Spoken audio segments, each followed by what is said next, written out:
Hi, everybody. You are listening to Judging Meghan with your host, Meghan Judge. Welcome. If you're watching me on YouTube, I've never said that before, but I'm trying to push everyone to go to YouTube. You can also see my fabulous guest. Anyways, I have a couple housekeeping items. I love to say housekeeping items. Number one, like and subscribe on YouTube. You can see my guest and myself having conversations. It's very intriguing. I also post other stuff up there now with a little help from my friends Celeste and Elena because I'm not the least technical person on the planet. Um, the second thing is please subscribe to Patreon. So Patreon is a subscription-based platform. I'm going to be putting additional content up there. My husband and my children may show up. So that might be fun for you. And it's going to be a little bit lighter. So it won't be as serious of topics. We'll probably get into quite a bit of like argumentative things, some topics between my husband and I about who cleans the dishes at night, like very exciting topics that families and mothers and dads can relate to. Then my last thing is my story. Okay. I might bring my guest in on this one. So I I have a public service announcement for you. If you are over the age of 40, which I am, and so is my guest, um, I'm doing you a favor by telling you this right now. If you are wearing a romper, I'm doing a public service announcement right now. Rompers are not okay for anyone unless they're 11 and under, or if you happen to be over the age of 40 and you are like, like you're very thin, maybe rompers are still okay to wear. But if you are a curvy lady and you are over the age of 40 and perhaps you are very pale or you have sunspots or you just cannot wear a romper. And I really need to tell you that. And it's not me being mean. Well, maybe it's me being a little bit mean because I did witness somebody that should not have been wearing one. We've all been put here for a reason, and we all deserve acceptance. Judging Meghan with Meghan Judge. I'm a trauma survivor from a really young age, and I have been diagnosed with complex PTSD in the past few years. I've been surrounded by death and abuse much of my life. I've been dragged through the mud and have been to the point of not wanting to go on anymore. Through my interviews with other survivors, I've learned that there is a way out. From recovering to surviving and thriving, we all have the strength to come out the other side. You are listening to Judging Meghan. And I need your input here, Rachel. Please, what are your thoughts on rompers over the age of 40? So many thoughts going in my head right now. Okay, let's hear them. Okay, so the romper saved me when I had a business trip to Laos because it was like 130 degrees every day. And I had this like spaghetti strap, shorts, romper thing. And and it was dark navy, and I just put it on and nobody could see the profuse sweating that was happening. And I didn't have to bring clothes. So yes. And all my pictures of me beat red face with my romper on. So I'll have to send you a picture. So in that case, I'm pro romper when you're in Laos in April, which is the hottest month in Laos. Other than that, well, I'm okay with a romper in Laos, especially. Well, also Rachel, you're teeny tiny, and we'll get into that in a second. Thanks, I do. But like rompers are good. I'm going to give you this. You can get away with a romper. I could not. If I wore a romper, like people would be like, what do you do? Like, do not wear a romper. It is not okay. And then also if you don't have a suntan and you decide to wear the shorts, not to mention, like, let's bring up the issue of using the ladies, like using the restroom. That is really hard. It can't be a pleasant experience, right? No, it's not. You have to kind of pull it sideways and things can go wrong. God. You know I mean, this is getting X-rated. Okay. Well, I'm trying to do a public service announcement. And you know what, ladies, if you are curvy, I'm all for it. You wear whatever you want to wear. But in my personal opinion, there's certain things that you probably shouldn't be wearing. And I'm really doing this to help you. So, and it's really because I can't get what I saw yesterday out of my eye sockets. Yeah. Okay. I'm not always nice. I'm not always nice. Even though I try to always be nice, That's my one thing that I do have to say. And then I'll go back into like what I'm trying to talk about today, which is important. So, everyone, I would like to introduce you to my guest, Rachel Kaufman. Rachel Kaufman is not only my first friend I ever had in my life besides Allison Bigelow, um, but Rachel Kaufman was my neighbor growing up in Potomac, Maryland. Rachel Kaufman's parents were basically my second parents from a very young age. Rachel and I met at the age of 3. Um, and she has gone on to not impressive at all. She's now a published author. She is her company is called Integrated Healing Vibes. And she tell me a little bit because you also do life like coaching and energy healing. Tell me a little bit before we go into your story about what you do. Right. So it used to be called Healing Vibes with 2 E's because that was the only thing on the website available, Healing Vibes. And I'm like, oh, I do reflexology. It's a cool pun, but it got old. So I added integrated this early this year and LLC'd it. And the integration is because I've been doing healing work since the early 2000s. And I've been wanting to do coaching for a long time because I felt like that was a missing piece that could help clients not just lie there and receive energy work, but also actually take some ownership, because it's a lot of coaching. The coaching that I learned it's a lot of learning. You have to have like these aha moments for learning and be open to changing and improving or changing, maybe not improving. So the integration is taking the energy healing. And so I work with clients on this program I just named recently, Back to Balance, or I'm still toying with the name, to be honest, because it's basically they get coaching, life coaching, and healing work. So I've got my massage table behind me. People can come in and get coaching and healing at the same time, or I do a lot of coaching on Teams or Zoom. And it really gets at, and because I'm a middle-aged parent, it really, that's my new kind of laser focus is parents like me who are professionals who've been working, many years. I worked in international public health for years. They're stressed out. Their health might be bad, their mental health, physical health, all that stuff. They don't find enough time for themselves.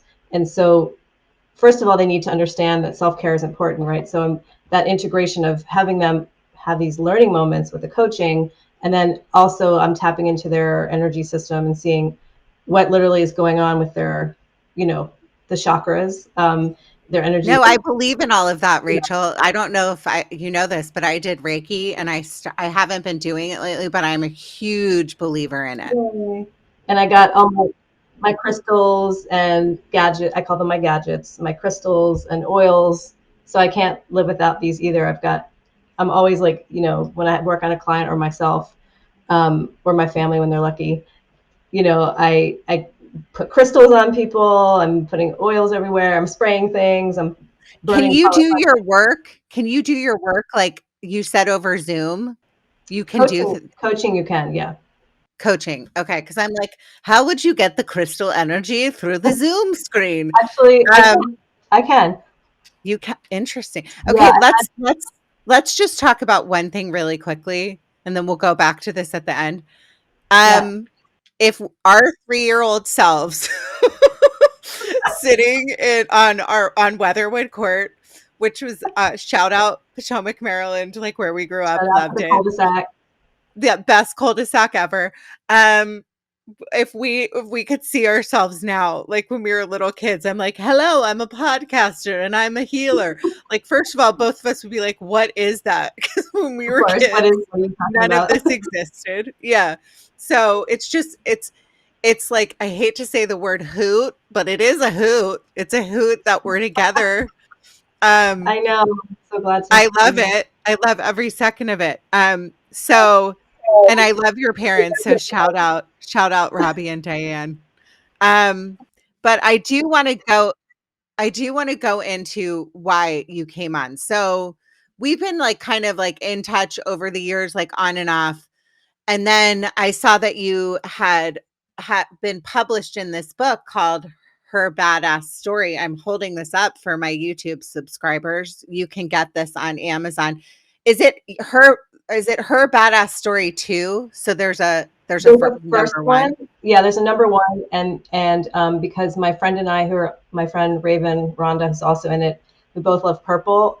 The first book is yellow and brown, and we preferred purple. So the second book, we had a little bit of say in the color, and the second version, and they're actually looking for badass women for the third version, which is like a I'm teal blue. I'm So, available. I'm available. yes, I would so like. I'm joking. No, I would. I would do it. Um, but this book. Okay, so so Rachel, I guess you had posted like a month or two ago. Like I'm a published author, and I'm always for supporting other women, and especially like women that have impacted my life, like Rachel has. And so I needed to have her on because I also read her chapter that in the book, and it's actually a story that I have talked about, miscarriage, and I've talked about perimenopause, I've talked about menopause, I've talked about loss, all of the things I've talked about, but I have not done a story about that what you are about to talk about today. So I think it's super important. I do have a lot of female listeners, and this is something that I think a lot of women can maybe relate to or have been found themselves in your shoes, and it's not something that I think people talk about enough. So I had to come and stalk you on Instagram and say, "Hey Rach, hey Rach," or as we like to call each other as kids, Gomers. "Hey Gomed, will you come on the podcast?" So thank yeah. you for being here. Thanks for having me. I'm excited to, share the story in the book. And my mom's response was, "This is great, but you didn't show enough of the trauma that happened." And I was like, "I think it's enough trauma for 9 pages, but yes, there's always there's always more trauma to discuss, good and the bad stuff." Yeah, and I think it's important for people, like, part of why I do what I do is so people know it's okay to talk about this stuff.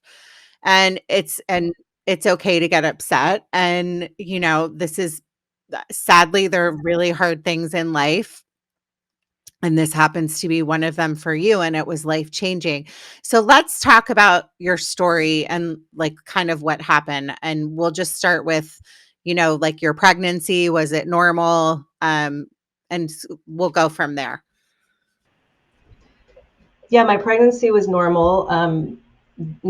Very, I would say, minimal effort getting pregnant. Was not planning it, but as an older mom, I figured it would take a while and got pregnant really quickly, and um, was proceeding fine. Sonograms all were fine. The baby was always measuring a little bit small, but I'm 5 feet tall, so I figured, okay, small baby, small mom. Yeah. He was always like maybe, I don't know, the number 2 comes up. So like measuring small, but they take a sonogram of the organs, the arteries and the veins, and everything's fine. So I had been reading some books, just what you should be feeling, and I read that third trimester you start feeling the kicking. So it was 25 weeks was probably the last sonogram I had, and everything was fine. No, no problems. Like I have, we all have health issues. I have one kidney, but they were measuring if I was always doing fine and healthy, and didn't show that much for a while because I guess because I'm small and he was small. So yeah. So tell me what happened, like, you got to the 25-week ultrasound, everything looked normal, pregnancy was normal, you were small. What happened when you kind of, like, I mean, I don't wanna give away what happened, so you tell what happened, but what happened the night or the day, I think I read, when you kind of felt like something was off? So I had, I guess, just started third trimester, which is kind of is 28 weeks basically. And I think it's important for women to know that because there are different stages. And I worked in maternal and child health for, on international health projects and reproductive health. So I knew all about how things work, and I'd worked with plenty of pregnant women and prenatal, perinatal. Um, so when I hit third trimester, um, I guess they didn't do sonograms very often on me because I was not a risk. So around I'd say probably starting third trimester, the week before, because he was born at 29 weeks, 2 days. I started to feel like I didn't have as much like fullness. Like if you go to do a crunch and you come back up, my belly was nice and round, right? Like a nice pregnant belly, but it would sort of get concave, right? Like it would almost like it would suck in, and there was this subtle noticing because I'm very embodied and like notice changes in my body. But here's this human being created in my uterus, and it's like a whole new world when it's your first baby. So that was just sort of in the back of my mind that this is weird, and then as like the days progressed, it didn't really get better, but there was no other issues. So there, I would feel him kicking a lot when I would go to work, and I'd be sitting at my desk. That's when he would like kick me, and he was breech, so I would feel the kicks like in my vagina, basically. I was like, what is happening here? And so he would kick me all the time when I was calm. So that morning, so it was the morning he was born, so Friday morning, I woke up, and all that was kind of the intuition was in the back of my head, like something's off, right? But then I woke up and it was kind of silence. Like he would normally kick me in the mornings, right? And you're lying there trying to sleep and relax. Of course, your baby's gonna kick you, the feisty ones. So I woke up and I just kind of started to notice there's no kicking. So basically, he wasn't moving, and I had read in a book, if your baby's not kicking after the third trimester, during the third trimester, try drinking some orange juice to like give them sugar, and then it wakes them up. Try doing cat and cow yoga, so I literally was like going to the fridge. My husband's still sleeping, blissfully away because it's like 7 a.m. And I had some orange juice. Nothing happened. I got on the floor and I was doing like cat and cow, trying to like wake up, baby, and nothing was happening. It was like radio silence. And so then like, and everything happened in a blur, right? I didn't really think, oh, something might have been wrong before. It was just like my intuition kicked in. I was like, something's not right. With the concave belly, and then this and this and this. So that's when I had just switched to a new OBGYN a few weeks before because I wanted a natural birth. And it's hard to find that around here in this area. Everyone's like, no, we're putting an IV in you and you're getting an epidural. And he was like, maybe he lied to me, but he's like, yeah, sure, I'll do a natural birth if you want it. So I called him and, basically said, my baby's not kicking. He asked me how far along I was. And I said, 29 weeks, 2 days. And then he said, not urgently, but like, okay, well, I think probably I should come check it out. Like, let's meet at the hospital and, we'll go from there. So that's. Let me stop you for 1 second. Yeah. When he said, let me meet you at the hospital, you were used to seeing, I know you only had him for 2 weeks, but other doctors you see in the doctor's office. Yeah. I'm an alarmist. I know you're much calmer. So were you like at the time, I'm saying, were you like, oh, no big deal, maybe this is part of it because I'm in the last trimester? Or how were you feeling? Were you like, this isn't good, freaking out? Like, how were you feeling at that time? Yeah. I mean, it's funny. I feel like sometimes I'm really calm and grounded, and other times I'm like an anxious ball of whatever. So in that moment, I feel like part of the intuition was to not freak me out, right? Because if I had stressed out, it would have been worse for like the baby. So I wasn't that freaked out. I was just like, I'm someone who, if something's off in my body, I do not wait to check it out. And so I was just thinking, like, I'm doing my due diligence. Maybe I wasn't thinking worst case scenario because it was so like in the moment and just kind of going on instinct. I wasn't thinking, oh my God, my baby's gonna die, or like, but I woke up my husband and he was like, what's happening?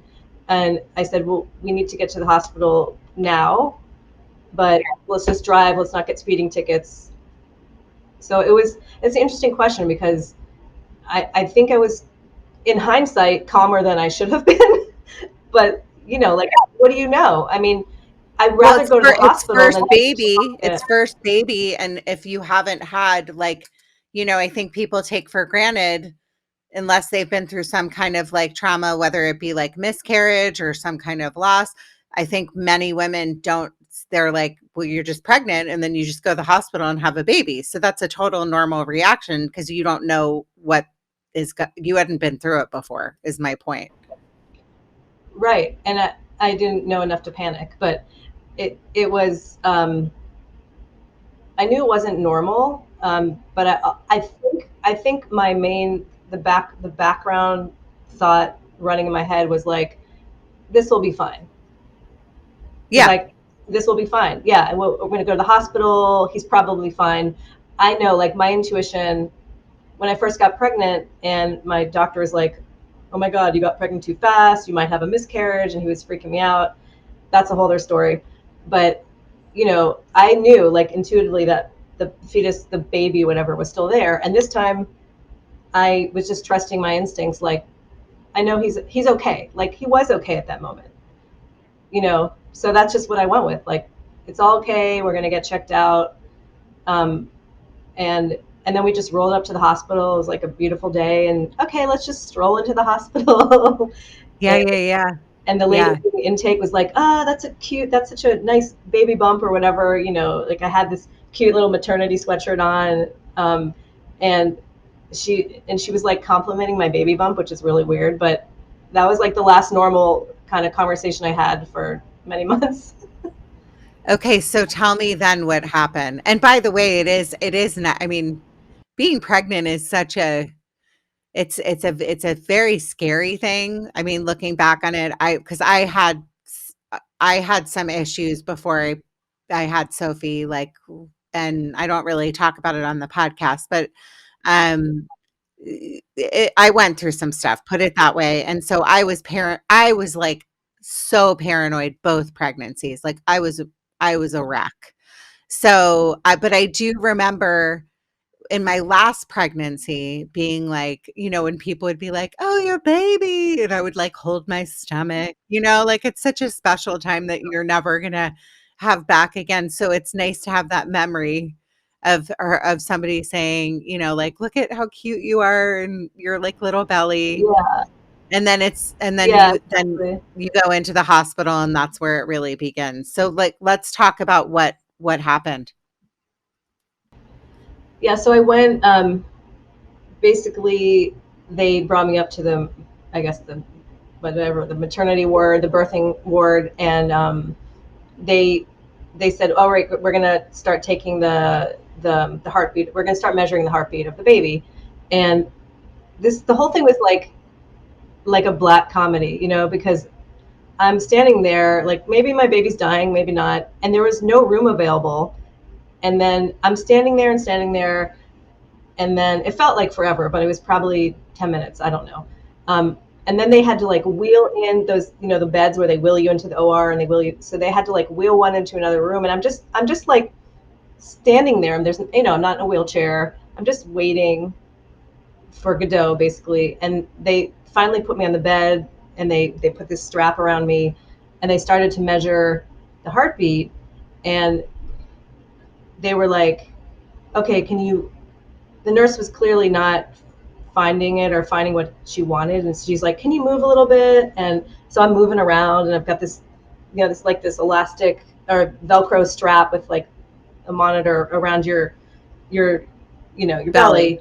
Yeah. And she's like looking, and then and this, I don't know if it was like minutes or half an hour, I have no idea. It was, time kind of disappeared, but That's the she trauma. Yeah. yes, they didn't know. She didn't like what she heard, and then all of a sudden there were like more nurses coming in, and then my doctor finally showed up, and he looked at some stuff, and he was like, "Okay, the baby's heartbeat's really really fast, and now it's dropping. It's going fast, and then it's dropping. It's fast, and then it's dropping, and you could start to feel like the moods seep in, like this, like, oh shit mood, of everyone, like nurses, and then everyone was calm, but like and they sat my husband in the corner of the room, and he was just forgotten about. He was like, just put there in the corner, put baby in the corner and leave him there. And he was just like in his own world, like, what is happening?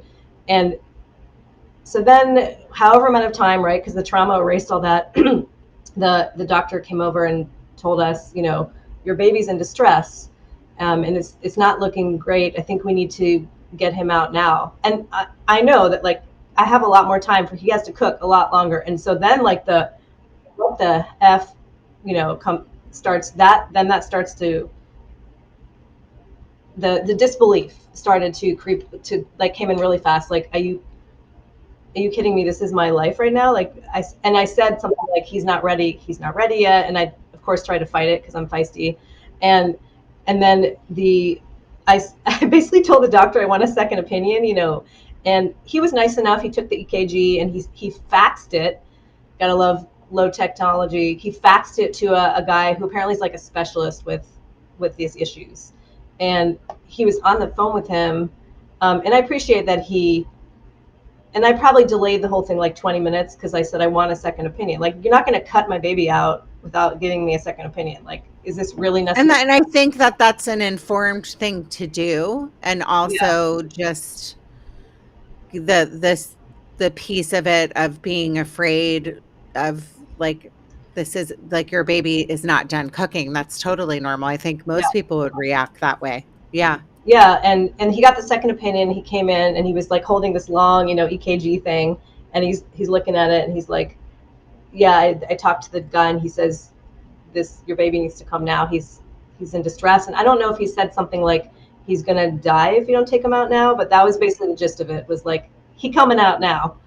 And That's he's terrifying. coming out in emergency C-section. And Yeah. then we had, like, all of a sudden I had an IV put in, I had a mask put on my face. Like, I just started getting all that stuff I didn't want. Like, I wanted a natural birth, and right. And the trauma is just like coming now. And my husband's still sitting in the corner, like, what is happening? And they basically left him there. Like, he didn't even know what to do because they were so focused on me. And so then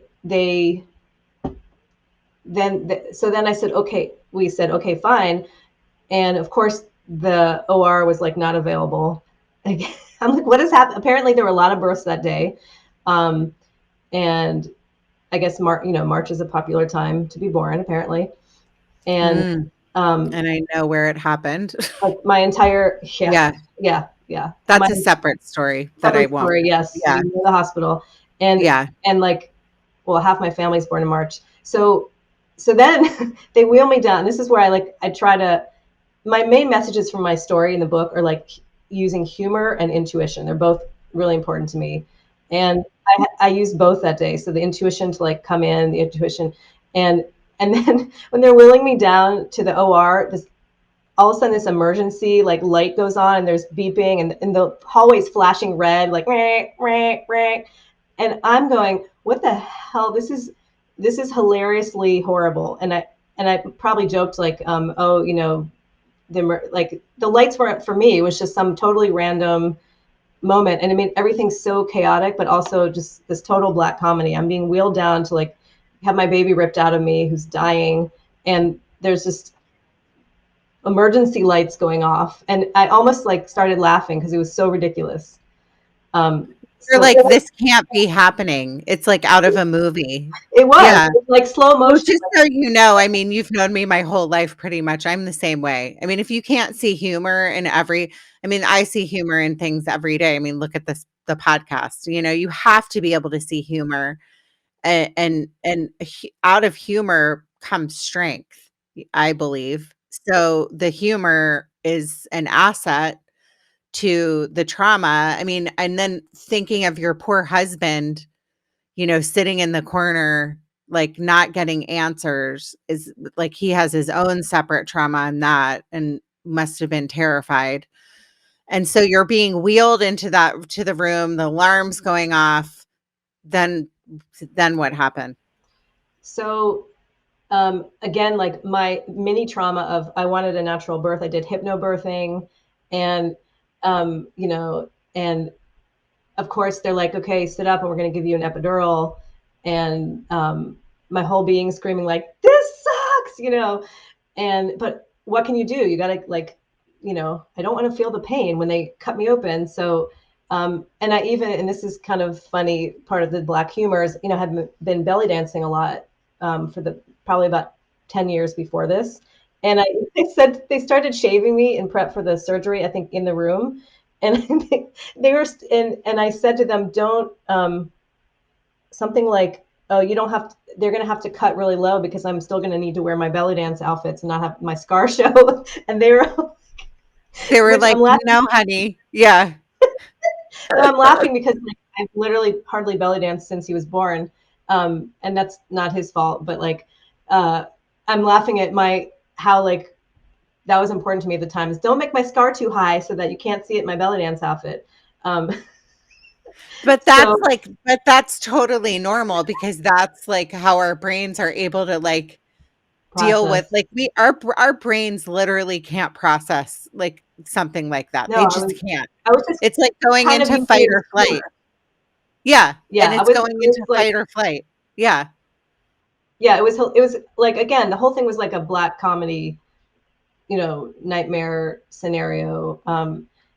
But not a nightmare because, you know, but so anyway, they did the epidural and then I could barely breathe, like, and I'm sure many women have experienced that. You can barely breathe because like everything stops feeling and working. And then I started putting my hypnobirthing techniques to work. I was breathing, and then I'm lying there, and I feel someone stroking my arm. That's like a hypnobirthing technique where while you're giving birth, like your partner strokes your arm. And this is also another funny moment because I'm like, who the hell is stroking my arm right now? And I look over and I see like this dude with a mask and like a cap on, and it took me literally a few seconds to realize it was my husband who finally had been allowed into the room. And he was, God bless him, like he was doing the hypnobirthing technique. And it actually helped. It was nice, because I couldn't feel anything else. And so we did it. We did hypnobirthing. Yeah, you technically did it. I did I it. mean, I had 2, C-sections, and mine were planned because they thought I was having a 10-pound baby, and I'm not brave like you. I was like, "Just give me whatever." But I do know, I mean, on a separate note, and I know you know this story, but I do know the trauma and the fear of, like, getting the needle in the back and, you know, because that's how I lost my best friend was she got that epidural and the whole history behind what happened after that. So I do know that fear. I mean, it's very scary knowing, "Oh my gosh, like, what's happening?" And your body's not your body. It's like you hear them talking, right? And they're, like, cutting you open, basically taking your parts out, putting them on a tray, and then putting them back in, you know? And you're Yeah. And just you're just sitting like a there. piece of meat. Yeah, Yeah. you're basically that's what you are. You're basically a piece of meat. So I what think we're scaring they people who want to have babies. No, and I always say that. I do say Don't that have to babies, ladies. No, but I do say to people the chances of like I mean, if you've listened to my earlier episodes, and I am re-releasing the episode about Julie, and what happened to her, but um um the chances of something going wrong in an epidural or anything like that are very small. So if you're pregnant, I don't want to scare anybody, and I would never want to do that. Um, okay, so then they got the baby out. Yeah. So then, first of all, my doctor had his Achilles heel severed, whatever. So he was literally delivering on those, those little like scooters people are on with their one legs up in the back. So he was scooting around like that, which is hilarious.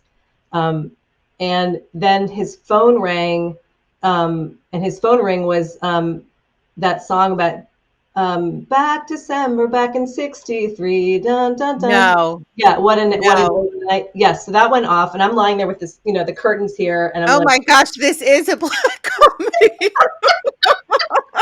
and I, and I thought like they had put music on for me or something. I was like, cool, not that this is not my Well, song. they do usually play music. They played music during mine, but Oh, maybe nice. not during No, yours no, this was just no. There was no music. It was all because emergency. it was very serious. And Yeah. they told me Okay. if the baby's heartbeat drops to even more. We're going to have to just knock you out and cut him out no matter how we can get him out. I was like, oh, hell no. So I was breathing, and I was doing my calm breathing, and I kept his, because when you freak out, the baby freaks out, so I kept his, as now that I knew what was happening, I kept his heartbeat like as calm as I could. And so then, so then he's wheeling around on one leg.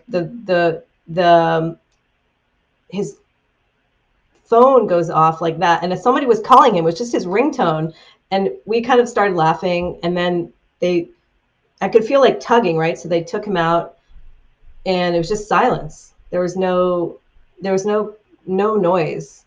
And again, like time, I don't, I feel like every birth is a trauma, even if it goes well, but like, I don't know how much time passed, but they had to revive him. I had to go through his files like this thick, and I reread it last year, and he basically came out and was like not breathing. Nothing was happening. He was bruised because he had no amniotic fluid.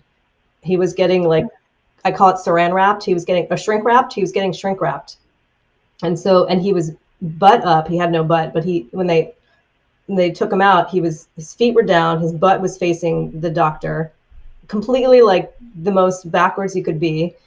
And they had to revive him. So I didn't know what was going on. I just, they were, they do their thing on the side with the whatever. And then I don't even remember hearing him cry. They just brought him over after a few minutes, and he was just kind of looking around with these big black eyes, because his eyes weren't really even formed yet. So their eyes are like black before they turn a different color. Like, he wasn't fully baked, but he was looking around like, where am I? What planet am I on?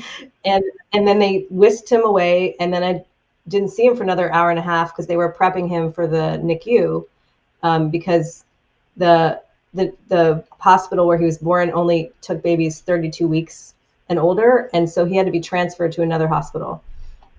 So I basically was stuck there for 2 days recuperating, and he went to another hospital, and I didn't see him for, I guess he was born Friday, and I didn't see him till Sunday. And my husband went over there with my parents, who, by the way, while this was happening, were like on a plane flying to Denver and then going to Jackson Hole, Wyoming to go skiing.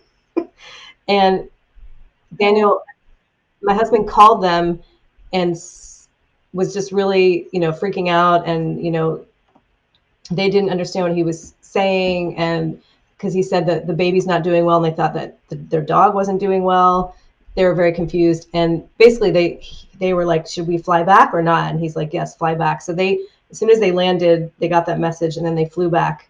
So and your parents must have been a wreck too. I know your parents, they're like the best parents, most involved parents ever. So that must have been very traumatic for them. And I am so sorry that you had to experience something so painful. I mean, you don't expect that when you watch like TV shows, about people's birthing stories. Right? Yeah. I mean, I got so into like Call the Midwife, and every episode there's like 3 or 4 babies being born, and they do make it look easy, but they do have these every episode, like someone who has something going wrong. And it's interesting. It's an interesting show. I didn't feel like, oh, that's me, but no one talks about it. And then when it happens to you, and then you're a preemie parent, and it's like a whole new category a whole new club that you join that you didn't want to join, Well, also not to mention the fact that the hospital must not have been equipped under the age of 32 weeks. So and correct me if I'm wrong. So under the age of 30 weeks, they obviously don't have fully formed lung function, but also so they would have to be transferred, because under the 30-week mark is extremely dangerous. Am I right on that? It depends. They have such good technology now that most babies, even if it depends on the situation, can survive 24 weeks, even 25 weeks. It just depends on the baby. He apparently was born with, there's this the body is amazing. Like I learned all this stuff that I had never knew. The pre, during, and after female body is just insanely amazing. You know, what we can do with our bodies without knowing how to do it. And there's this, I don't know if it's a chemical, there's something that's secreted that helps, inflate their lungs. And I guess because of the stress or the trauma of going through that, my body secreted it. And so his lungs were okay. Um, yeah. And they intubated him, like they put that thing in the on the way to the other hospital, in the ambulance, they had put this in him so he could breathe, and he pulled it out. And then, because he's feisty, and then he pulled it out numerous times. And so he was never on oxygen that long because he didn't need it. But some babies do need it. Like I mentor other preemie moms now with an organization, and this one woman, her baby finally went home a few days ago after he went home almost like 8 pounds, and he had air for a long, long time. So it's just, every baby has different issues. So Eli's problem was never breathing. It was just that he wasn't baked, So, like, brain development, like, all the things that so how long did he end up, and was it, like, were you scared he wasn't gonna survive? Like, what were they saying his survival rate chances were? Yeah, they don't tell you that because they obviously don't want to scare you, but uh, more humor. At one point, this doctor was doing the rounds, and he was like, he would go up to the isolette of my weird looking, like we told him he looked kind of like I don't know, he did not look like a human, you know what I mean? And he Yeah. would go up and be like, "Hey, buddy, what's up?" And I was kind of like, "All right, that's a little cavalier," but the doctor said, "Well, I know he's going to make it. The feisty ones always make it." And, so as soon as I know that they're going to make it, I start like, just, "Hey, dude," or whatever. Yeah. And this was, so he was there 2 months in the NICU. And after a scare he was always okay, but after he got a staph infection from a nurse who was putting a PICC line in, which is like this line that goes into your, yeah. And again, not naming names, but the of either hospital, but I guess the head nurse of the unit, or the head doctor, said something. So he got a staph infection, and this was after, a few weeks of being in the NICU, and I got a call, and I say this in my story, how every time the NICU called, it would say unknown on my phone. And it was like the biggest, blackest comedy. I'm like, you don't know if they're calling you because your son's dead, or like he's doing great, or something in between. So every time they called, I didn't, because you have to go home every night. You don't have your baby. You leave your baby in the care of other people, and it's the worst feeling. And you're like, all the milk's coming, and like I was pumping enough milk for like an 8-pound baby. I had to store my milk all over, the tri-state area. And Yeah. Well, you're lucky that you had that problem. Some people, I had to supplement, some people don't, but well, we all have, right. that's a silver lining right there, you Right. I know? mean, at first it didn't, and I was like, "Oh, this is not working." And then it started. But basically, so they called me one day, and they said, "Your son's a little bit listless, and he's not doing great." And it turned out he had a staph infection, so he needed antibiotics. He had to get some blood transfusion. So I came in one day, and there was like blood drips, droplets of blood on the floor. I mean, it was like horrific stuff. And my husband would go at night, and this is the book, it's my story. He has to tell his, but he would go in at night because he was working during the day, and I would go in with my mom during the day. She was like my rock. And all this crazy stuff would happen at night, like babies crashing and people running, and he saw some horrific stuff. I'm like, it was so weird. I experienced different things, but not emergencies like that. Let me ask you a question. W I have to backpedal on this a little bit because otherwise it'll haunt me in my dreams tonight. What So he got a staph infection from a nurse. Was this nurse not covered? I don't know. they all like were supposed to wear gloves. So either, but gloves can get dirty also. Yeah. So Well, and like infections and I mean, I hate to go backwards, but I mean, if you like, that's what happened to Julie. It's an infection was right, airborne and they weren't wearing a mask in the room. And that's how I lost my best friend was this through the right, strep infection, um, right. getting into her spinal cord. But Oh that's a yeah, no, separate story. But my point is there's so much infection in hospitals that I was under the impression that they were so strict now because of what had happened, you know. I yeah. just wanted to ask that question. Well, yeah, and what I was saying earlier was that so my dad's a doctor. I mean, but other people don't know. And he's like got a photographic memory. He knows a little bit or a lot about everything, or he thinks he does, right? And He so does, he's a smart man, I he know him. does, yeah.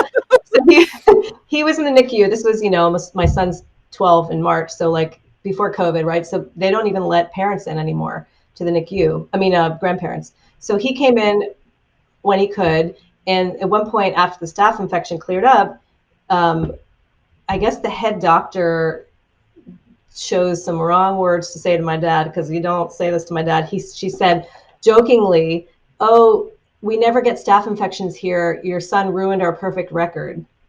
And oh my God, he is like still traumatized by that because he went all like Papa Bear, and I forget what he did, but he was really, because they had this perfect record of not getting staph infection, but yet my son got staph infection. And you asked, if I thought he was going to die. Like, you never know. When a baby's born early, you don't realize what's still developing in utero. I mean, he missed almost the entire third trimester of just floating and like la la la, and he's in gravity and he's being poked and prodded.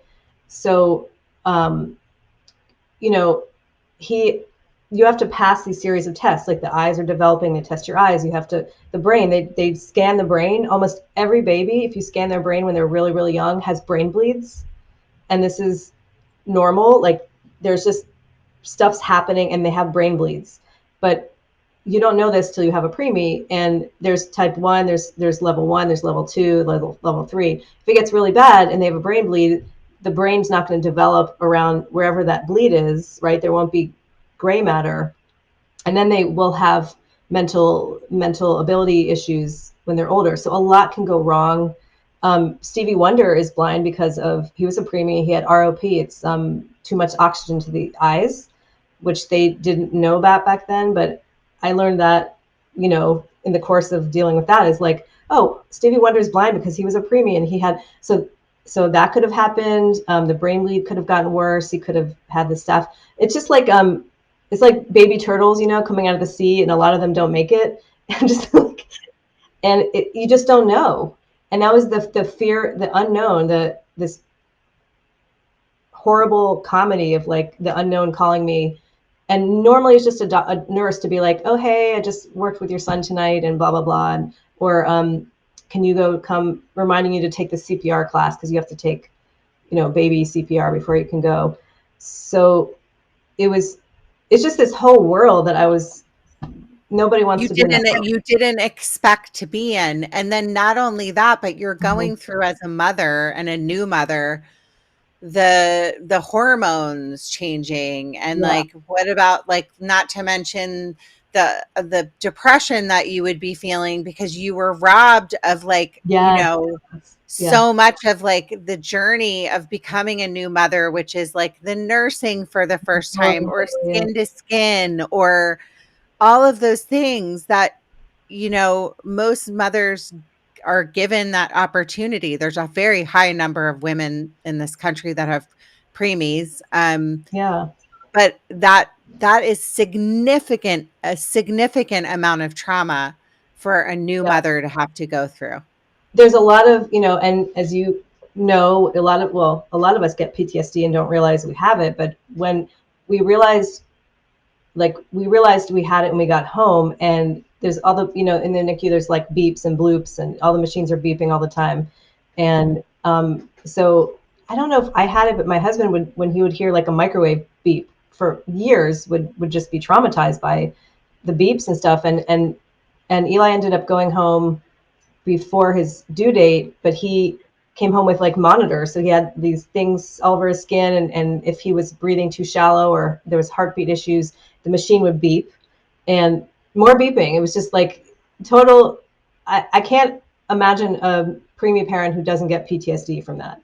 I'm sure that they do. Or even like, I mean, just being a regular, like, not, I hate saying regular, that's obnoxious, but you know what I'm saying? Like, not having the trauma, having the regular birth story of, Right. I remember bringing my first home, Sophie, and I'm paranoid as can be just because of all the trauma I've gone through in my life. But um, going in to see her breathing was something I Mhm. was like crazy about checking on her. She co-slept with us, but then when I finally got her into the crib, I was like stalking her. What was that like for you? Yeah. And tell me, like, once you got him home, that must have been just so scary. You must have been like checking him on him all the time. Like Yeah. your stress levels must have been through the roof for both of It you. was, I have to tell you, I think the him being at home was more stressful than him being in the NICU almost. Because first of all, like there's nurses and doctors taking care of your child 24/7. Then they send you home, and he was so small, we had to wrap like a those baby blankets that they get when the kid's born. We had to wrap it around his head so like it wouldn't jostle so much when we drove him home. And you get home and you're like, oh my god, I'm responsible for this human. And I've he's been out for 2 months, but like I've done hardly anything, to take care of him because I couldn't. I did skin to skin every day, and I started to breastfeed him which was super awkward because you're in the middle of the NICU and you have to wheel in these like 30-pound, 50-pound like dividers, and there's fathers there. It's like a whole other trauma. But getting him home, and he came home with the monitor, right, was super stressful because you're not getting a lot of sleep as a new parent anyway, and preemies don't sleep well. So we, at the most, maybe getting an hour and a half of sleep, 2 hours of sleep, in a row. And that machine, we hated it so much. It would go off. He was always fine, right? But it would go off all the time. So you finally get to sleep. It's 4 a.m. and you hear beep, beep, beep, beep, and you run in, of course, because you're like, is my child dying or is this machine suck? And it was always the machine sucks and it's beeping. And when he finally outgrew that and this guy literally came to our door to pick it up, the machine, I was like the happiest moment of my life. I was like, take it, like threw it at him. And because, we would go out to dinner. We were in DC in Chinatown, and we would go out to like, get pho or something, and with his little baby seat, and he would have wires dangling through his onesie, and, to like he wasn't clipped onto the machine, but you had to keep them on because you don't want to take them on and off. So he's sleeping blissfully in his little car seat, but with wires dangling out. It just wasn't. There's nothing normal about it. You couldn't, and they said you can't really see anybody the first year. Don't really do too much. Don't go out too much. Don't have people over too much because the baby shouldn't get You don't want exposed them to to it. get infections and stuff. Right. So Yeah. what that does is create like super isolation for me. And Daniel was working at home, but in a coffee shop. So like the most excitement we would have was to visit him in the coffee shop, down the street. And it was, yeah, there's so much isolation. I can't imagine women who are going through having a preemie during COVID, how horrible that must have been, because everyone's locked down already.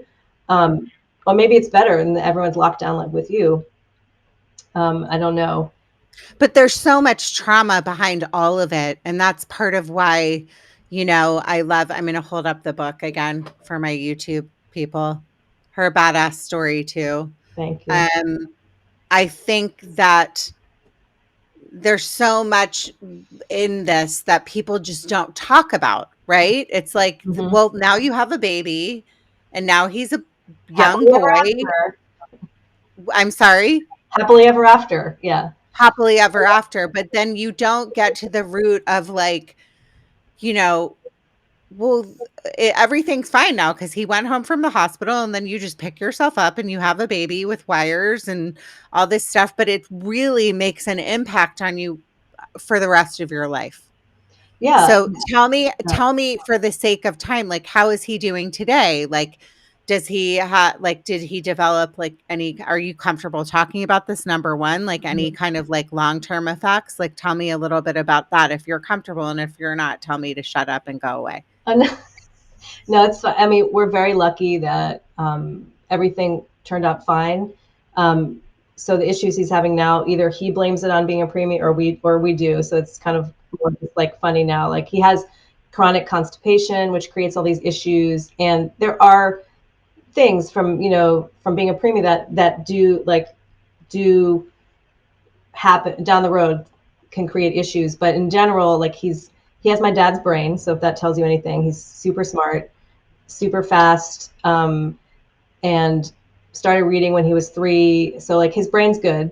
And he is overall like, pretty healthy. And I did make a promise to him in the NICU that he could run naked whenever he wanted, because all the wires on him, he must have heard me because he loves running around naked. Much to So he's a nudist. my Yes. husband, he will run up to my husband naked and hug him, and my husband's like,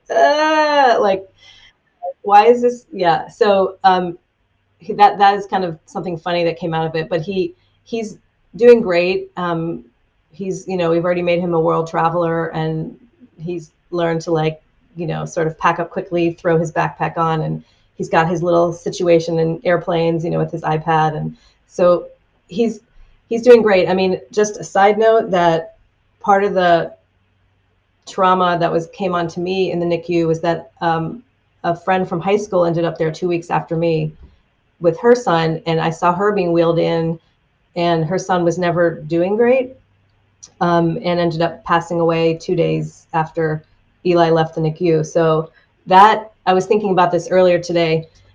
Of course that was traumatic for her and her family, but it definitely impacted me because there's someone I know, and just rooting for her. And actually, she and her husband would go over and look at Eli in the isolette, and I'd say like, your son's going to do great. This is going to be him in a few weeks.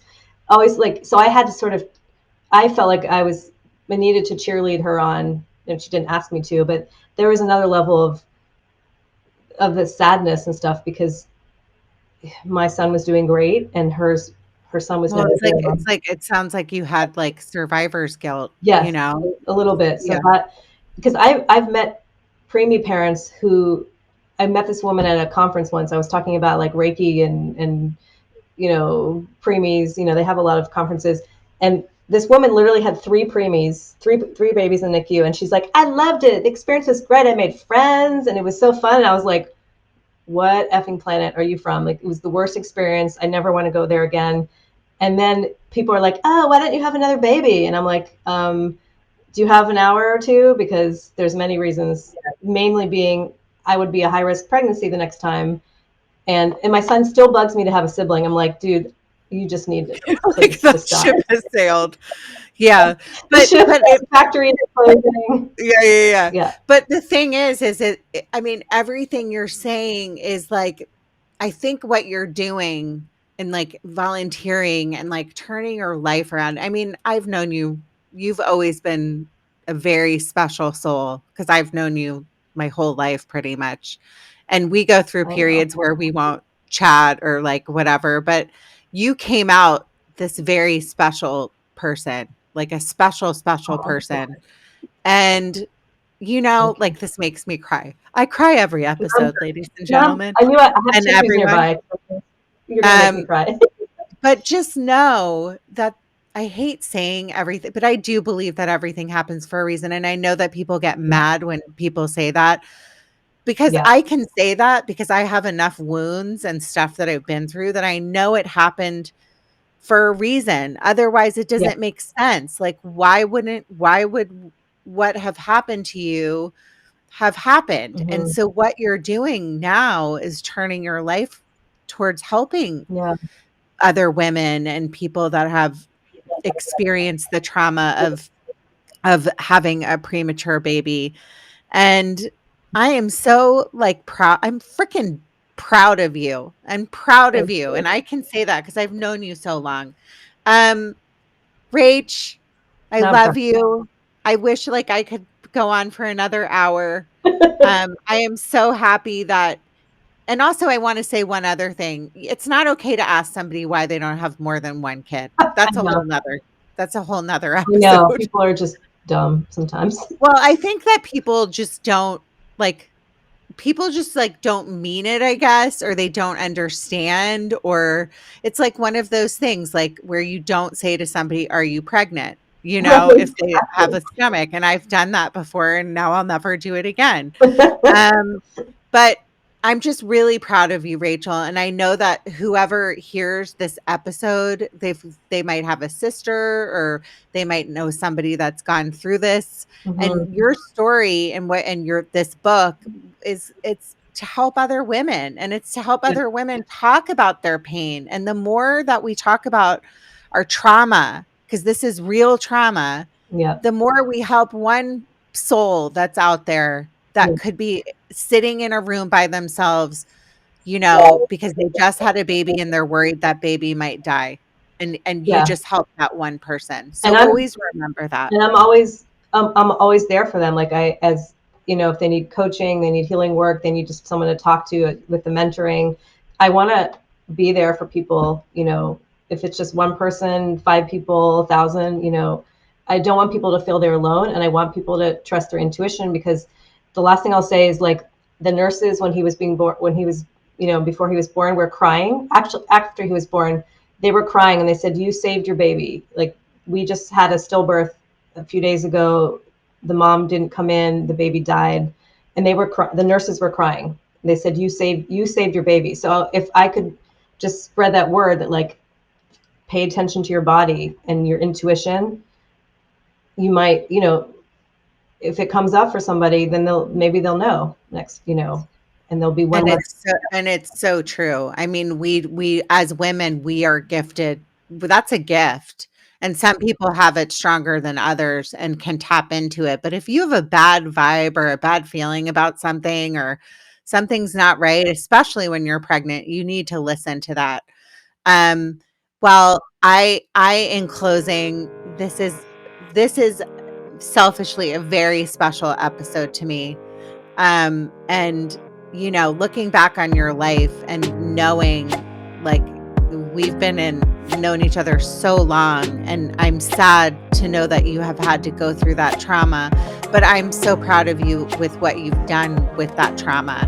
And really that's what, if you're listening anywhere in, I know I have listeners all over the world. Thank you, ladies and gentlemen, and other people. I want you to know that if you're in pain or you're going through loss or grief or a trauma of any kind, there's a reason why you're going through this. And even though you don't understand it now, there's something you can do out of that trauma. And it could be just helping one other person. And then that lights the fire of helping each other. And so that's what life's all about. And so I'm really, really proud of you. Shout out to your beautiful family that I love. And in closing, be happy by making other people happy. Thanks, Rach. Thanks for all that you do. Your work is amazing and helping lots of people. Thanks, Rach. I'm making sure my editor leaves that part in so I can have brownie points in heaven. Judging Meghan with Meghan Judge.